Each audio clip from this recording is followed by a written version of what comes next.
మరో breaking news చూస్తున్నాం. ప్రజా వేదిక కూల్చివేత. సరిగ్గా 5 ఏళ్ల క్రితం ఇదే పెద్ద బ్రేకింగ్ న్యూస్.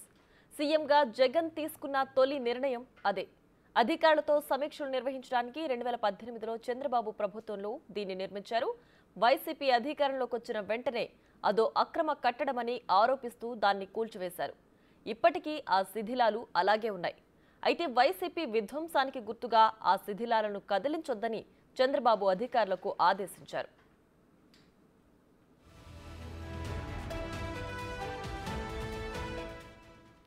నిజానికి చంద్రబాబు సీఎం అయిన తర్వాత ప్రజావేదికను పునర్నిర్మాణం జరుగుతుందని చాలా మంది భావించారు. చంద్రబాబు కూడా సీనియర్ నాయకుల అభిప్రాయాలను తెలుసుకున్నారు. పునర్నిర్మిస్తే బాగుంటుందని పార్టీలోని సీనియర్ నేతలు కూడా చెప్పారు. అయితే చంద్రబాబు మాత్రం విధ్వంసానికి గుర్తుగా అలాగే ఉంచాలని అనుకుంటున్నారు. దానికి పార్టీ నేతలకు చంద్రబాబు రెండో ప్రపంచ యుద్ధం నాటి విధ్వంసాన్ని గుర్తు చేసినట్లు తెలుస్తోంది. హిరోషిమాలో ఆటం బాంబు వేసిన తర్వాత అక్కడ ఒకే ఒక్క బిల్డింగ్ మిగిలింది. విధ్వంసానికి గుర్తుగా ఇప్పటికీ ఆ బిల్డింగ్ అలాగే ఉంది. కూల్చివేసిన ప్రజావేదిక శిథిలాలు కూడా అలాగే ఉంచాలని చంద్రబాబు భావిస్తున్నారు.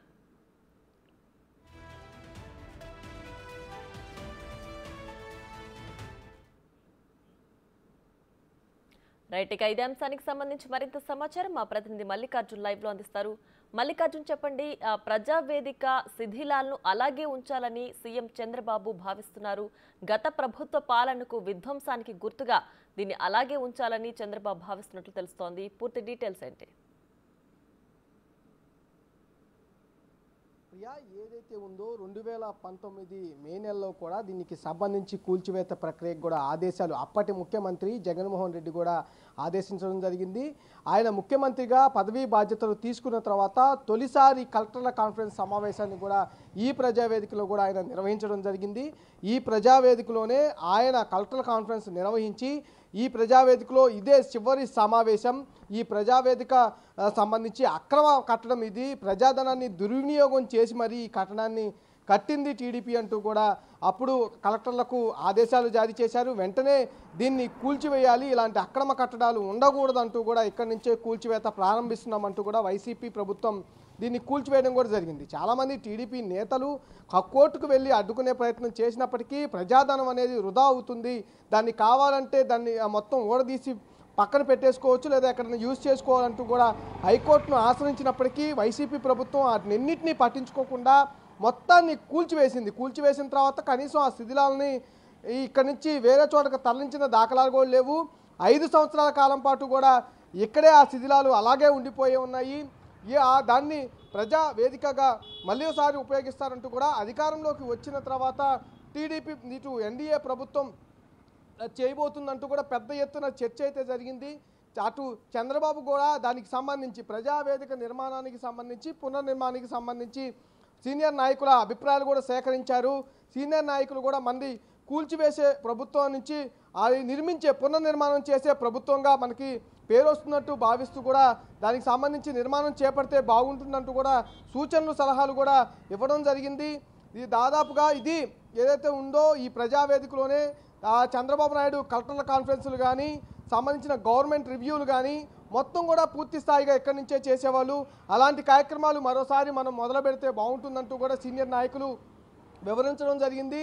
కానీ కంపల్సరీగా జగన్ అనే వ్యక్తి 5 సంవత్సరాల కాలంలో రాష్ట్రం మొత్తం విధ్వంసంకి గురి చేశారు. ఇది మొదటిసారి, అంటే జగన్మోహన్ రెడ్డి ముఖ్యమంత్రి అయిన తర్వాత మొదటిసారిగా ప్రజావేదిక కూల్చివేతతోనే విధ్వంసం ప్రారంభించారు.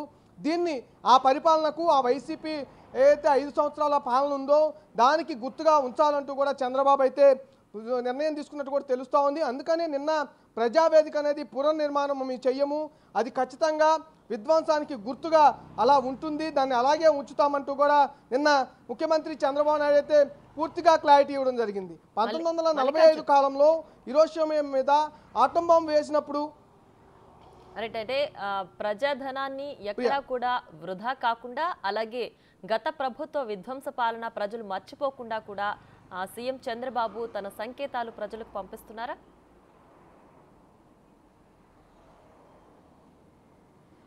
తప్పకుండా ఎక్కడ ప్రజాధనం అనేది వృధా కాకుండా మేము చూస్తామంటూ కూడా సంకేతాలు పంపించిందని చెప్పుకోవచ్చు. కానీ 5 సంవత్సరాల కాలంలో రాష్ట్ర వ్యాప్తంగా ఎలాంటి విధ్వంసం జరిగిందనేది ఒక గుర్తు అనేది కంపల్సరీగా ఉండాలని కూడా ఆయన భావిస్తున్నారని కూడా చెప్పుకోవచ్చు.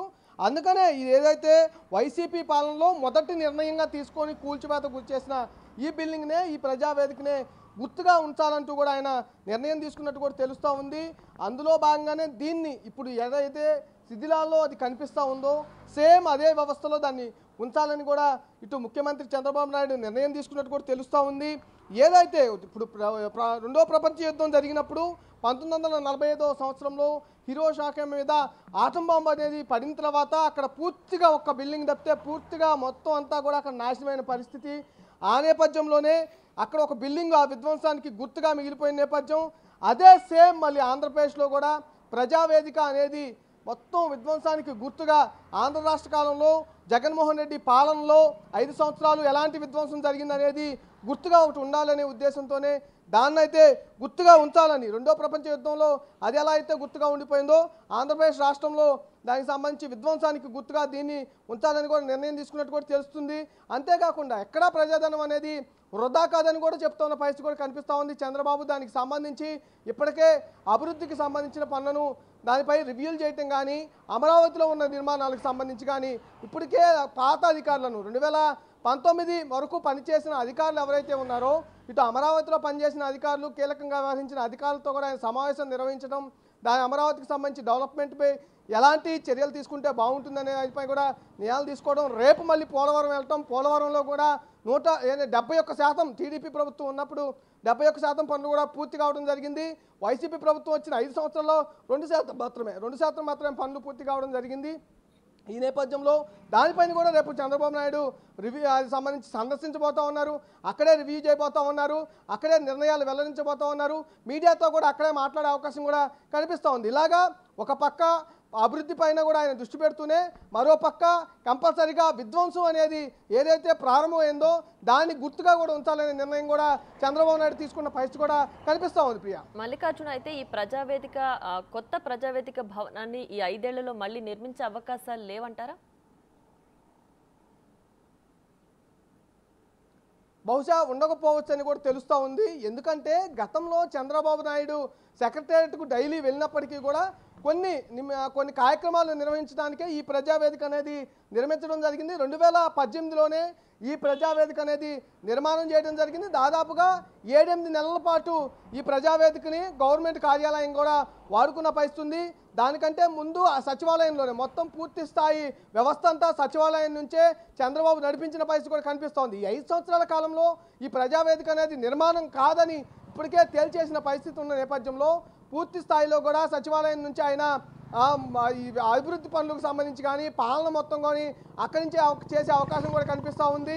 అంతేకాకుండా అమరావతి నిర్మాణాన్ని కూడా డెడ్ లైన్ పెట్టుకొని మరి 1-2 సంవత్సరాలను పూర్తి చేయబోతున్నామని చెబుతూ ఉన్నారు. ఈ నేపథ్యంలోనే పూర్తి స్థాయి భవనాలు అనేవి కానీ పూర్తి స్థాయి పాలన అనేది కానీ అన్నీ కూడా సమకూరే అవకాశం ఉన్న నేపథ్యంలో దీని నిర్మాణం అయితే పునర్నిర్మాణం చేసే అవకాశం లేదని కూడా తెలుస్తూ ఉంది. Priya, right Mallikarjun, thanks for the updates.